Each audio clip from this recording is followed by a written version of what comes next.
Hello everyone, I am आरती राजपाल। मेरा प्यार भरा आप सबको आदाब, सत श्री अकाल और राम राम जी। तो आज आ गए हैं हम जयपुर के जयगढ़ किले में। ये जो किला है ना, अपने हथियार को स्टोर करने, पानी को स्टोर करने और गोदाम के लिए बहुत फेमस है। कहा जाता है कि ना, अगर यहाँ पर 10 साल तक भी बारिश ना हो और कोई भी दुश्मन 10 साल तक घेरे रखे, तो किले के अंदर जितने भी मेंबर्स होते थे, सैनिक होते थे, जितने भी लोग हो ना, तो पानी की कभी उनके लिए कमी नहीं होने वाली थी। इस तरीके के से ना इसके अंदर पानी की व्यवस्था करी गई है। मतलब इतना पानी इसमें स्टोर रह सकता है। वाह यार, कमाल है टेक्नोलॉजी पहले की भी।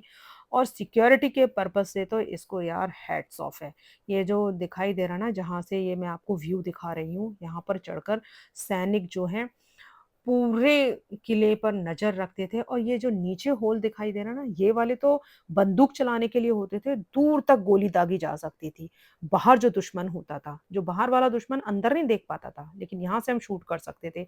और ये जो नीचे होल दिखाई दे रहे हैं, यहाँ से गरम उबला हुआ पानी, तेल, तेजाब डाला जाता था, ताकि अगर नीचे जो भी आसपास दुश्मन वगैरह हो ना, तो वो सब यहीं से मर सकें, मारे जा सकें। ये छोटे होल हैं बंदूकों के लिए, और ये बड़े वाले होल जो दिखाई दे रहे हैं, ये हैं तोपों के लिए। तो पूरे किले के चारों तरफ इस तरीके के होल दिखाई देंगे। और इसको मतलब पूरा कवर कर रखा है पूरे किले को तोपों से, गोलियों से। और ये जो जिस पर हम चल रहे हैं, ये रास्ता नहीं है, ये दीवार है किले की, जहाँ पर घोड़े वगैरह चलते थे आराम से जाने के लिए। सैनिक अपना तैनात रहते थे। पूरे फुल टाइम यहाँ पर सिक्योरिटी रहती थी। और जो भी रानियां होती थी, उनको यहाँ पर सुरक्षित रखा जाता था, और जगहों से भी लाके जहाँ पर अटैक वगैरह होते थे ना।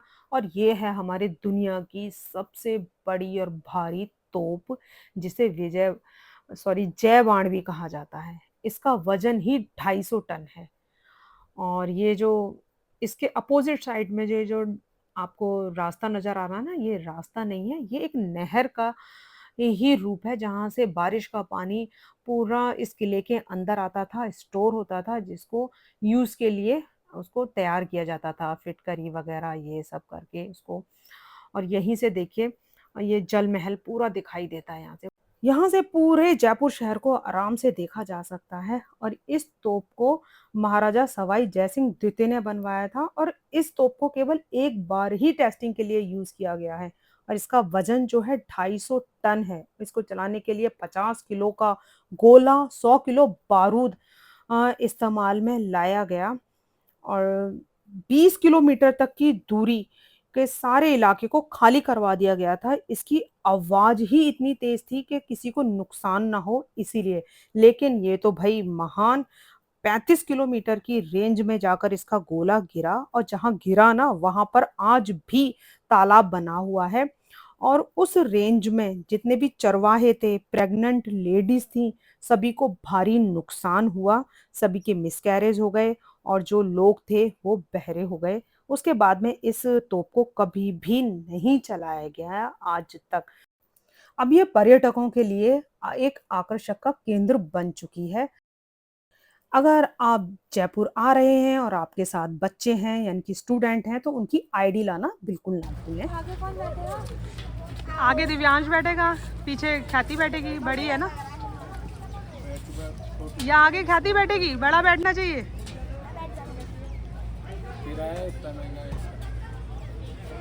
आगे से पकड़ना।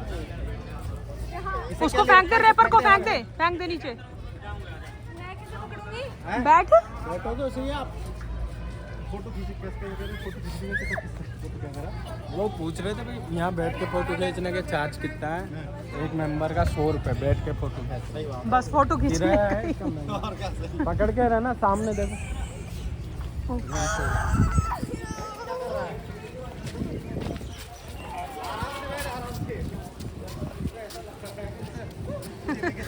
उसको डर लग रहा है।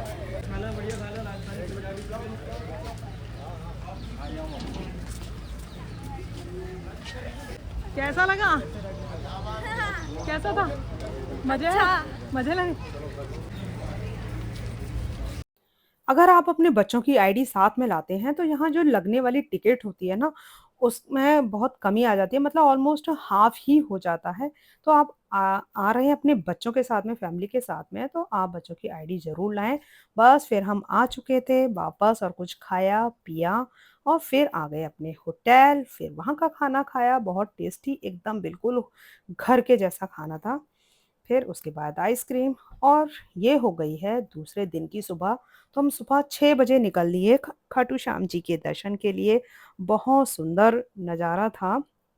ये सीकर ज़िले में बना हुआ है राजस्थान के, और यहाँ श्रद्धालुओं की भीड़ बेइंतहा होती है। कई किलोमीटर से भक्तजन नंगे पाँव पैदल यात्रा पूरी करते हैं। जैसे जिसकी मनोकामना पूरी हुई हो, जैसे बोला हो, उसी तरीके से अपनी पूरी वहाँ तक की यात्रा को पूरी करता है। मैं पहली बार खाटू श्याम जी के दर्शन के लिए गई, मुझे वहाँ जाकर बहुत अच्छा लगा और मौका मिला तो मैं एक बार दोबारा फिर जाना चाहूँगी। बाबा जी बुलाएँगे तो ज़रूर जाना होगा एक बार। सारे का खर्चा दे गऊ मत ना